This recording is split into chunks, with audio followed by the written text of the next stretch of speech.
নমস্কার বন্ধুরা, রিনার ডায়েরি চ্যানেলে আপনাদেরকে স্বাগতম। আজকে একটা থোড়ের রেসিপি করব। থোড়ে আমি নুন দিয়ে মাখিয়ে রেখেছি, আর নিয়েছি আদা জিরে পেস্ট, তেজপাতা, টমেটো, আর কড়াইতে তেল দিয়ে আলু বেগুনটাকে একটু ভেজে নেব।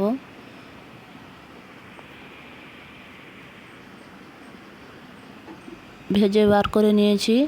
এবারে কড়াইতে তেল দিচ্ছি, অল্প চিনি দিচ্ছি, দিয়ে গোটা গরম মশলা দিচ্ছি, কাঁচা লঙ্কা দিয়ে 5 ফোড়ন দিলাম, দিয়ে আদা জিরে পেস্টটাকে দিলাম, দিয়ে একটু নেড়ে চেড়ে দিলাম। এরপরে দেবো টমেটো,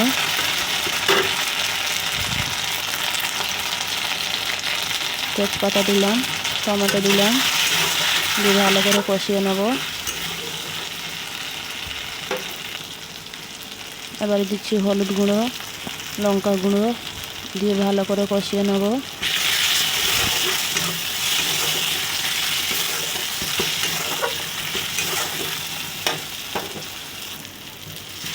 এবারে অল্প জল দিচ্ছি,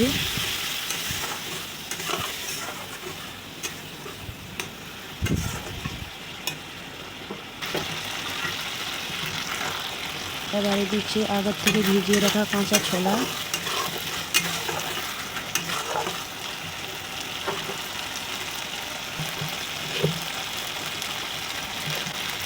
অল্প লবণ দিচ্ছি,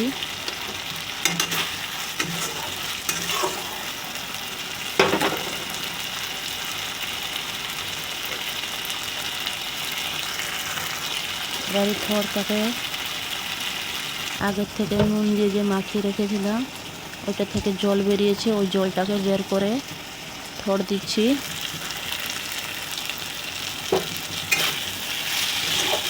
থোড়টা দিয়ে নেড়ে চেড়ে দিচ্ছি। এবারে দেবো আগের থেকে ভেজে রাখা বেগুন আলু, দিয়ে ভালো করে কষিয়ে নেব।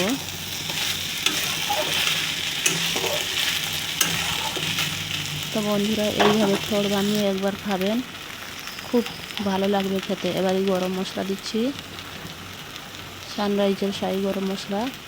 এই গরম মশলাটা খুব টেস্টি হয়েছিল। দিয়ে নেড়ে চেড়ে দিচ্ছি। এবারে কষানো হয়ে গেছে, দিলাম জল।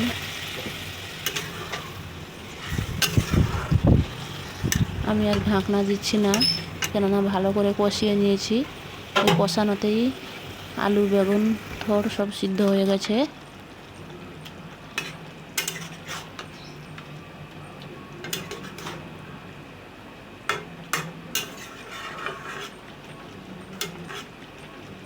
তো বন্ধুরা, যারা আমার এই চ্যানেলে নতুন, প্লিজ আমার চ্যানেলটাকে সাবস্ক্রাইব করুন, লাইক করুন, কমেন্ট করুন।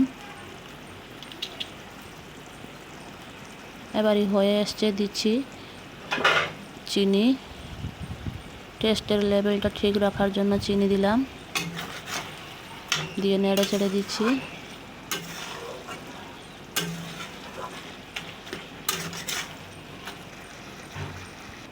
তো বন্ধুরা, যদি এই ভিডিওটি আমার ভালো লেগে থাকে, লাইক কমেন্ট শেয়ার এবং চ্যানেলটাকে সাবস্ক্রাইব করবেন।